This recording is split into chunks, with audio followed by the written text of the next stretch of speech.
In today's video, we are talking final exam grades because I received my final grade for one of my classes and the final exam grade for another one of my classes, which effectively gives me my final grade.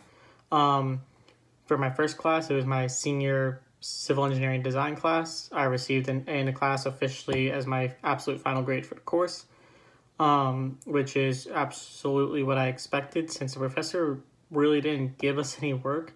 It was just a final submission, and he said a few times throughout the process that my group was one of the more prepared, well-off groups. So I'm pretty sure we kind of set the standard, and he probably graded everyone based off what we did, which is not meant to brag at all because this is a class I believe I've talked about before where my group really did most of the work. I was just kind of the team leader and helped organize and push things along, but they truly did all the work, and they definitely deserve the grade for all the work they did. The second class is my master's class, which I believe I've complained about before. My fully online master's class professor is not really nice, we'll say, that's putting it nicely. She originally gave me a 70 on my final exam, which bumps me to a B instead of a B+, but after talking to her, I realized that she didn't grade one of my questions because she didn't see it for some reason. My work was a little messy, I'll admit, but my final answer was boxed in, and I clearly noted which question it was, and there was also an online version of the test where I put in the answer.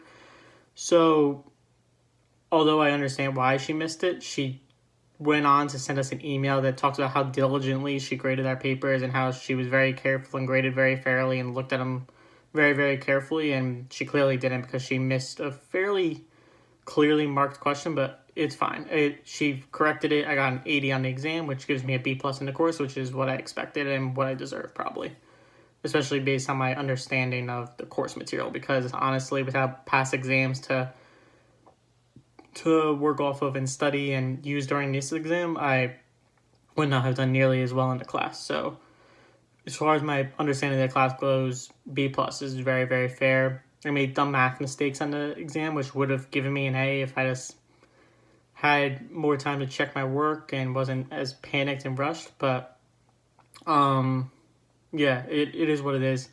More than happy with a B+ in that class. I just need a B in all my classes, really, because some of my classes have honors requirements and master's requirements and all that. So I have one more exam tomorrow.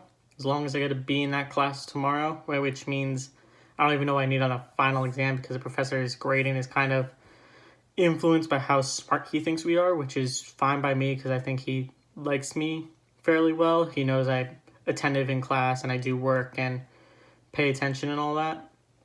So I feel decent about the exam. The exam's going to be absolutely terrible, but he kind of checks on process rather than correctness. So I'm going to copy down the solutions from the homework and hope that they're relatively the same, since the homework kind of goes through the same process of designing concrete. So that is what it is. I'll probably come back at you guys late tomorrow with that information about that exam, because I will be taking that exam tomorrow from 6 p.m. till 10:30 p.m.